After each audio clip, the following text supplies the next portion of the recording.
Tiago Ferreira se trouvait dans le bureau de la villa, l'écran de l'ordinateur rempli de chiffres et de contrats, mais son esprit était ailleurs.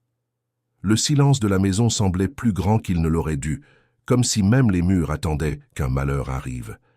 Il entendit des rires à l'étage inférieur et, l'espace d'une seconde, il ressentit du soulagement.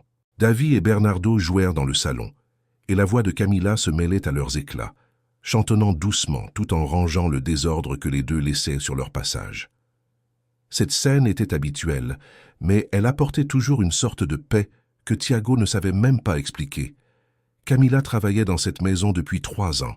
Elle n'était pas seulement la femme de ménage. Elle était le bras droit, la présence constante, la personne qui savait où se trouvaient les médicaments, les jouets préférés, les bons verres, les vêtements chauds, et même la manière exacte d'apaiser les jumeaux quand leur monde semblait s'effondrer. Tiago le voyait tous les jours, même s'il ne disait rien. Et peut-être était-ce pour cela que, lorsque Patricia franchit la porte du salon cet après-midi-là, 2 pas en avance sur son horaire habituel, l'air devint lourd. Patricia entra avec ses cheveux impeccables, son parfum puissant et son regard glacial. Elle posa son sac hors de prix sur le canapé, comme si la maison n'était qu'un décor monté pour qu'elle y apparaisse belle. Elle ne regarda même pas ses enfants. Elle ne répondit pas au bonjour timide de Camila. Elle monta les escaliers directement, rapidement, comme quelqu'un qui arrivait déjà avec une décision prête à sortir de sa gorge. Camila continua de nettoyer la table basse, mais elle sentit un frisson glacé lui parcourir le dos. Davy et Bernardo arrêtèrent leur petite voiture et la regardèrent, bien trop attentifs pour des enfants si petits. Ils percevaient tout, même ce que personne ne disait. Quelques minutes plus tard, Tiago entendit la porte de la chambre principale claquer. Il sortit du bureau, le cœur battant, monta les escaliers et trouva Patricia faisant les 100 pas, irritée. Elle ne lui laissa pas le temps de poser la moindre question. « Je n'en peux plus, Tiago. Je n'en peux plus de cette femme ici. » Il fronça les sourcils. « Camila, qu'est-ce qu'elle a fait ?» Patricia pointa le couloir du doigt, comme si le simple nom était déjà un problème. « Elle se prend pour la maîtresse de cette maison. Elle dort ici, elle vit ici, elle dirige les enfants comme si elle était leur mère. » Tiago respira profondément, essayant de garder son calme. « Elle travaille ici, Patricia. Elle s'occupe des garçons. Tu sais qu'ils s'attachent à elle. »« Je ne lui fais pas confiance, » coupa Patricia, « et je ne veux plus d'elle. » La phrase tomba comme un poids. Tiago sentit une douleur lui serrer la poitrine, car il savait que ce n'était pas une question de confiance. C'était du jalousie, de l'orgueil, et une insécurité que Patricia n'admettait jamais. Mais à cet instant, elle était décidée. Et Tiago, épuisé par les disputes et les conflits, finit par céder. Il descendit les escaliers lentement, comme si chaque marche était une nouvelle culpabilité. Il trouva Camila dans la cuisine, en train de laver la vaisselle du déjeuner, les mains pleines de mousse.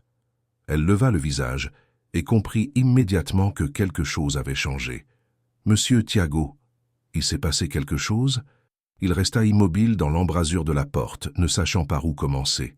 Davy et Bernardo apparurent derrière la table, les yeux grands ouverts et attentifs, comme s'ils attendaient une mauvaise nouvelle. « Les garçons, montez jouer un peu là-haut » demanda Tiago, essayant de paraître normal. Davy ouvrit la bouche pour protester, mais Bernardo tira la main de son frère et les deux montèrent, jetant des regards en arrière à chaque pas. Quand ils furent seuls, Tiago s'appuya contre le plan de travail et expira longuement. « Camila, il faut qu'on parle. » Elle s'essuya les mains sur le torchon et se redressa respectueuse. « Oui, monsieur. » Tiago déglutit difficilement. « Patricia, pense qu'il vaut mieux que tu ne travailles plus ici. » Camila cligna des yeux, comme si elle n'avait pas compris. « J'ai fait quelque chose de mal ?» Sa voix sortit basse, pleine de crainte. « Non. »« Ce n'est pas ça, » répondit Tiago rapidement, mais le mensonge sonna faux. « Elle veut s'occuper davantage des garçons toute seule maintenant. » Camila resta silencieuse pendant quelques secondes, et ce silence disait tout. Elle savait que ce n'était pas vrai. Tiago le savait. Et Patricia le savait aussi. « Je comprends, » répondit-elle, et son cœur sembla se briser. « Quand monsieur veut que je parte ?» Tiago regarda sa montre, sans courage. Maintenant, Camila se retint à l'évier pour ne pas perdre l'équilibre. Elle ne discuta pas, elle ne cria pas. Elle hocha simplement la tête et monta dans sa petite chambre au 3e étage, où elle gardait les rares affaires qu'elle possédait. La vieille valise bleue, le sac noir, les vêtements simples soigneusement pliés. Avant de fermer la fermeture éclair, elle regarda les dessins collés au mur faits par les jumeaux. Elle en prit 2 avec tendresse et les rangea tout au fond du sac, comme si elle sauvait un morceau de son propre cœur. C'est alors que la porte s'ouvrit brutalement et que Davy apparut, essoufflé. « Tu vas partir ?» La question vint avec des yeux pleins de peur. Bernardo entra juste derrière, tenant un nouveau dessin. « On a fait ça pour toi. » Camilla essaya de sourire, mais les larmes vinrent sans permission. « Vous êtes mes garçons courageux. » Davy se mit à pleurer fort. Bernardo aussi. Ils se jetèrent dans ses bras comme s'ils pouvaient empêcher le monde de changer. « Pourquoi tu pars ?» sanglota Davy. « On a fait quelque chose de mal. »« Non, jamais. Vous êtes parfait. » Tiago apparut à la porte et vit cette scène qui lui écrasa la poitrine. Mais la voix de Patricia cria d'en bas, ordonnant de se dépêcher. Camilla se releva, prit sa valise et descendit avec les jumeaux accrochés à elle, essayant de l'empêcher d'avancer. Dans le salon, Patricia était les bras croisés, froide, sans regarder ses enfants. « Résous ça vite, Tiago !» ordonna-t-elle. Camilla arriva à la porte et s'agenouilla pour embrasser le front des garçons. « Je vous aime, ne l'oubliez jamais !» Davy se jeta par terre et hurla. Bernardo serra sa taille de toutes ses forces. Tiago essaya de tirer son fils, mais Davy le repoussa et courut derrière Camilla quand elle passa le portail. Bernardo le suivit, et alors la rue du lotissement devint une scène. Les voisins ouvrirent leurs fenêtres, sortirent sur leur balcon, pointèrent leur téléphone. Camilla marchait avec difficulté, car les 2 garçons étaient pendus à elle, pleurant, agrippés à son uniforme noir et blanc. Tiago courut derrière, pieds nus, désespéré, les mains sur la tête. « Ne l'enlève pas de nous !» criait Davy, rouge de larmes. « Ne prends pas Camilla !» Bernardo sanglotait tellement qu'il arrivait à peine à respirer. « Si elle part, je pars avec elle !» La phrase de Bernardo fit s'arrêter Tiago une seconde. Le monde tourna. Il regarda autour de lui, vit les gens filmer, juger, murmurer. Mais rien de tout cela ne faisait plus mal que le regard de ses enfants. Camilla s'agenouilla dans la rue et prit les mains des 2 garçons. « Vous devez rester avec papa et maman. »« Non !» cria Davy. « Tu es importante pour moi. » Une vieille dame traversa la rue, indignée. « Quelle honte de faire ça aux enfants !» Tiago sentit son visage brûler. Camilla leva les yeux vers lui, avec douleur et fermeté. « Je n'ai jamais rien fait de mal dans cette maison. Je me suis occupé d'eux comme s'ils étaient mes enfants. » Davy regarda son père avec une expression que Tiago n'avait jamais vue. « Je ne te pardonnerai jamais si tu la laisses partir. » Ces mots traversèrent Tiago comme une lame. Il respira profondément, s'agenouilla et prit la main de Camilla. « J'ai eu tort. J'ai eu très tort. » Camilla resta immobile. « Tu ne partiras pas, » dit Tiago d'une voix ferme. « Tu restes. Parce qu'ils ont besoin de toi. » Les voisins se turent.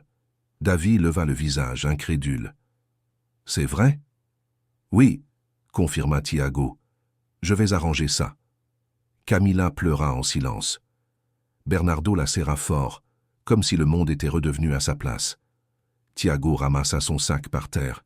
« Rentrons à la maison. » Les jumeaux coururent devant, main dans la main, comme s'ils tenaient leur propre bonheur. Et Tiago franchit le portail avec Camilla à ses côtés, sachant que la conversation avec Patricia serait difficile, mais que ce jour-là, il avait enfin choisi ce qui était juste.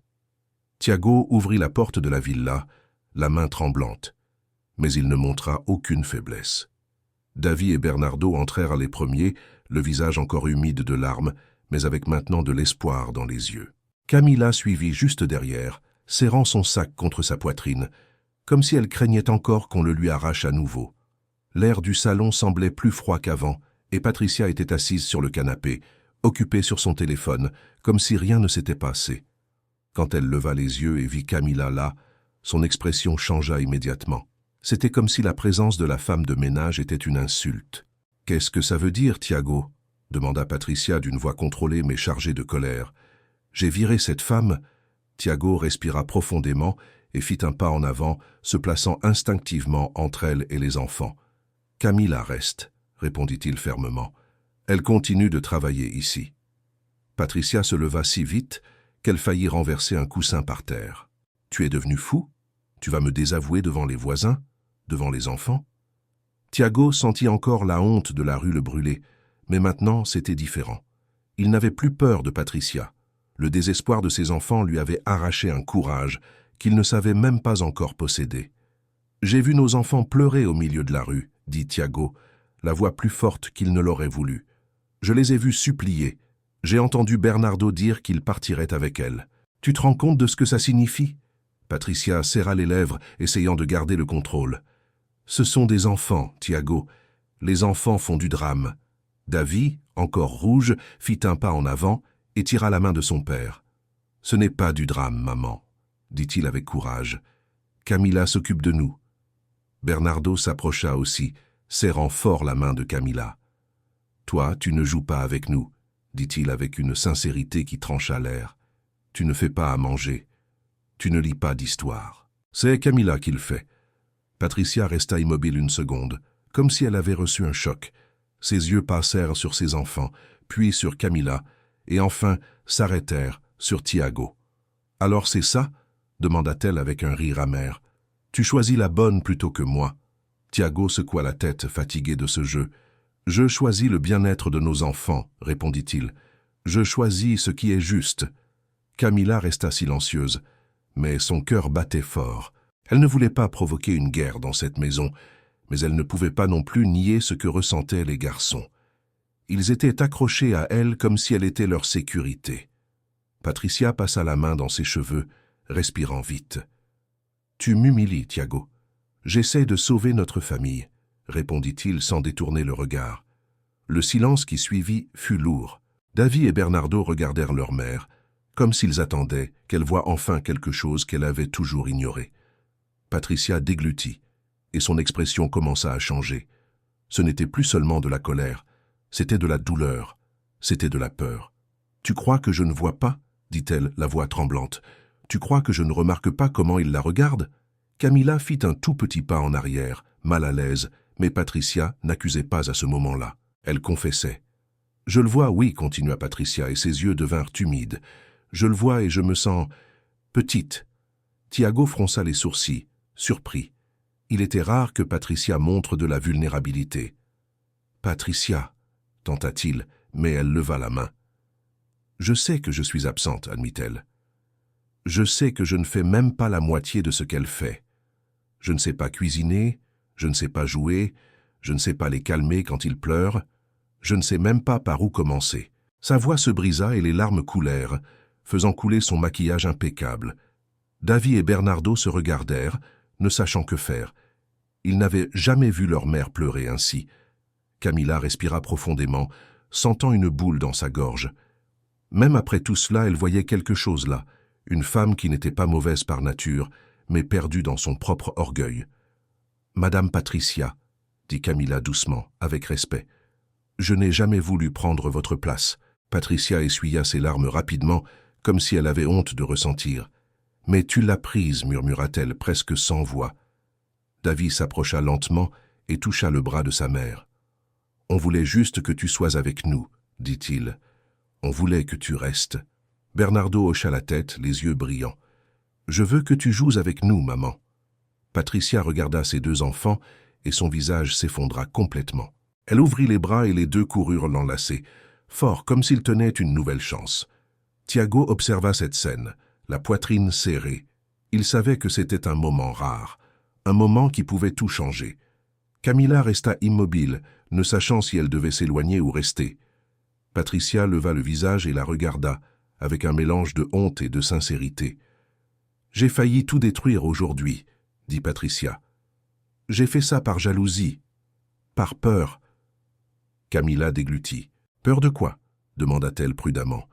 Patricia respira profondément. « Peur de ne pas être assez bien, avoua-t-elle. Peur d'échouer en tant que mère. J'ai grandi avec des nounous. Ma mère n'avait jamais le temps pour moi. J'ai toujours juré que ce serait différent. Et pourtant, je suis devenu exactement ce que je détestais. » Tiago s'assit sur le canapé à côté d'elle et prit la main de sa femme. « Tu peux encore changer, » dit-il avec fermeté et tendresse.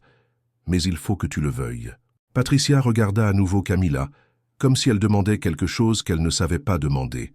« Tu voudrais bien ?» demanda-t-elle d'une voix faible. « Tu m'aiderais ?» Camilla sentit son cœur se serrer. Elle se souvenait du regard froid de Patricia, des ordres, de l'humiliation, du portail qui se fermait. Mais elle se souvenait aussi du visage des jumeaux dans la rue, désespérés. Ils méritaient la paix. Ils méritaient une famille entière. « Je le fais pour les garçons, » répondit Camilla, « parce qu'ils méritent d'avoir leur mère présente. » Patricia laissa échapper un sanglot et Tiago serra sa main. Le lendemain matin, Patricia se réveilla plus tôt que d'habitude. Le soleil n'était même pas encore levé quand elle descendit les escaliers et trouva Camilla dans la cuisine, en train de préparer le petit déjeuner. L'odeur de pâtes et de fruits coupés emplit l'espace. « Bonjour », dit Patricia, ne sachant si Camilla répondrait. Camilla se retourna et sourit doucement. « Bonjour, Madame Patricia. » Patricia resta immobile un instant, regardant la scène comme si elle était nouvelle. Camilla séparait les ingrédients avec calme, comme si cette cuisine était un endroit sûr. « Qu'est-ce que tu vas faire aujourd'hui » demanda Patricia. « Des pancakes » répondit Camilla. « Les garçons adorent. » Patricia respira profondément et prit son courage à deux mains. « Tu peux m'apprendre » Camilla cligna des yeux, surprise, puis sourit vraiment. « Bien sûr que je peux. Viens ici. » Patricia prit un tablier et l'attacha, maladroite. Camilla lui montra comment casser les œufs, mélanger la farine, mesurer le lait. Patricia se trompa 2 fois, renversa un peu de farine sur le plan de travail, mais Camilla ne se moqua pas d'elle. Elle l'aida simplement. Davy et Bernardo descendirent en courant et s'arrêtèrent à la porte, choqués. « Maman ?» demanda Bernardo. « Tu cuisines ?» Patricia regarda ses enfants et sourit, timide mais sincère. « Oui, et Camilla m'apprend. » Les garçons coururent vers elle et Davy demanda à remuer la pâte. Camilla installa un tabouret pour qu'il monte dessus. Bernardo voulut couper les fruits et Patricia le laissa faire prudemment. La cuisine se remplit de rires et pour la première fois depuis longtemps, Tiago descendit les escaliers et vit sa famille fonctionner comme une équipe. Il s'arrêta dans l'embrasure de la porte, ému. Patricia les cheveux attachés n'importe comment, les enfants couverts de farine, Camilla souriant tout en guidant tout le monde. C'était simple, mais c'était exactement ce qu'il avait toujours voulu. « Bonjour la famille » dit Tiago. Les 4 répondirent en chœur et Tiago sentit son cœur se réchauffer. Les pancakes furent prêts et tout le monde s'assit à table. Patricia observait ses enfants manger heureux et ressentit une sensation nouvelle. Ce n'était pas un devoir. C'était un sentiment d'appartenance. Après le petit déjeuner, elle ne prit pas son sac pour sortir. Elle ne regarda pas son téléphone. Elle s'assit simplement sur le tapis du salon où les petites voitures étaient déjà éparpillées. « Comment on joue à ça déjà ?» demanda-t-elle, un peu gênée. Davy mit une petite voiture rouge dans sa main. « Toi, t'es la pompière, maman. Fais la sirène. » Patricia essaya et sortit un son drôle. Les jumeaux éclatèrent de rire. Camilla observa de loin en pliant du linge les yeux embués. Tiago vit et comprit. Ce n'était pas seulement un jeu. C'était une reconstruction. Ce soir-là, Patricia entra dans la chambre des garçons avec un livre à la main. Elle s'assit entre eux sur le lit et commença à lire en faisant des voix différentes. Davy et Bernardo restèrent collés à elle, attentifs. Camilla resta à la porte, souriante. Quand l'histoire fut terminée, Patricia embrassa le front des 2 et éteignit la lumière. Ensuite, dans le couloir, elle regarda Camilla avec humilité. « Merci de ne pas avoir abandonné. » Camilla répondit doucement, sincère. « Les voir heureux est le meilleur salaire que je pouvais recevoir. » Les mois passèrent et la maison devint autre. Patricia apprit à être présente et les jumeaux le ressentirent dans chaque détail. Tiago rentrait du travail et trouvait des rires dans le jardin, des dessins sur la table et des histoires avant de dormir. Camilla continua de s'occuper de la maison, mais maintenant elle voyait aussi une mère renaître sous ses yeux. Pour l'anniversaire des garçons, Patricia fit le gâteau de ses propres mains et Davy et Bernardo applaudirent, émus. Tiago leva son verre, remerciant pour cette seconde chance, et Camilla souriante comprit. L'amour construit aussi une famille,